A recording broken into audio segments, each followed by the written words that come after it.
Salut, c'est Clément de Mouvement Conscient. Et il y a pas longtemps, je vous ai montré un exercice pour améliorer votre poirier. Et du coup, je me suis dit que dans cette vidéo, j'allais vous parler davantage d'équilibre et vous expliquer comment rapidement développer cette qualité physique pour que vous puissiez faire des mouvements comme Sirsasana ou le poirier ou de mouvements du même genre. Alors la première chose que vous devez savoir, c'est que nous les humains, on a une particularité qui est assez spécifique. C'est-à-dire qu'on a une très petite base de support, c'est-à-dire nos pieds, avec un centre de gravité qui est assez élevé. Surtout comparé aux animaux en fait. Et ce que nous dit Moshe Feldenkrais, c'est que si on compare la statue d'un humain et la statue d'un animal, on se rend compte que pour faire en sorte que la statue d'un humain reste en équilibre, on est obligé de la lier à un socle. Et ce socle doit vraiment être immense pour justement permettre à cette statue de rester en équilibre et pas tomber en avant, en arrière ou sur les côtés. Par contre, si maintenant on s'intéresse à la statue d'un animal, on remarque que cette statue n'a pas besoin de lier un socle, elle n'a même pas besoin d'être posée sur un socle, parce qu'on peut réellement la poser partout et elle restera toujours en équilibre. Et ça en fait, c'est une particularité très très intéressante et surtout très très importante, parce que ça nous permet à nous les humains de pouvoir rapidement bouger dans toutes les directions, simplement en se laissant tomber. Et c'est ce que vous voyez par exemple lorsque vous regardez les compétitions de sprint où chaque sprinter en début de course va se laisser tomber en avant pour créer un mouvement rapide. Par contre, ça veut aussi dire que si on se penche trop dans une direction et que du coup on est dans une position d'équilibre, ça va être dur d'aller dans la direction opposée. C'est normal, enfin vous comprenez ce que je veux dire. Du coup, si je suis dans cette position-là, je suis arrivé dans cette position à cause de mon déséquilibre, du coup là je suis vraiment dans une position de déséquilibre, et puisque je suis dans cette position, ça va être dur pour moi d'aller dans le sens opposé. Mais qu'est-ce que ça veut dire? La conclusion de tout ça, c'est qu'en fait, une position où vous êtes dans un bon équilibre, une personne qui a un bon équilibre, c'est une personne qui peut rester dans une position neutre. C'est-à-dire que je suis pas trop sur les côtés, je suis vraiment dans une position neutre qui me permet en fait d'aller dans toutes les directions. C'est ça, avoir un équilibre qui est bon. Par contre, du coup, ça c'est un premier point qui est très très important. Et en fait, je vous ai dit ça parce que ça nous permet de bien comprendre l'équilibre. Parce que finalement, qu'est-ce que c'est l'équilibre? Par exemple, la force, pour créer de la force, on est obligé de surmonter une résistance. Si vous ne surmontez pas de résistance, vous ne créez pas de force. C'est-à-dire que si je veux créer de la force, je suis obligé de soumettre mon corps à une résistance. Je suis obligé d'être dans une position qui est vulnérable. Et c'est exactement la même chose pour l'équilibre. Si je veux créer de l'équilibre, si je veux développer mon équilibre, je suis obligé de me mettre dans une position de déséquilibre. Et ça, c'est très important. Pourquoi?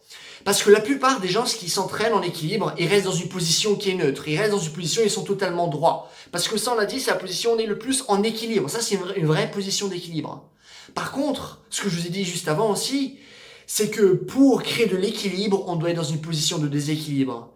Et on sait très bien que la position de déséquilibre, c'est pas ce qu'on est neutre, c'est dans ce qu'on est déjà orienté vers une direction. Par exemple, si je suis vers la droite, là, je suis dans une position de déséquilibre. Et être dans cette position, c'est ça qui va justement me permettre de travailler mon équilibre parce que ça va m'obliger à contrebalancer pour nouveau être dans une position qui est neutre. Et ça, c'est très très important. Parce que la plupart des gens travaillent simplement l'équilibre dans une position neutre, mais ils travaillent jamais leur faculté à contrebalancer. Or, c'est la faculté la plus importante en équilibre. Pourquoi? Parce que nous sommes toujours constamment en train de contrebalancer. Lorsque vous marchez, vous allez lever votre jambe gauche et pile en même temps que vous levez votre jambe gauche, qu'est-ce qui va se passer? Il y a votre bras droit qui va aussi avancer. Pourquoi? Pour contrebalancer le mouvement. On est toujours en train de contrebalancer.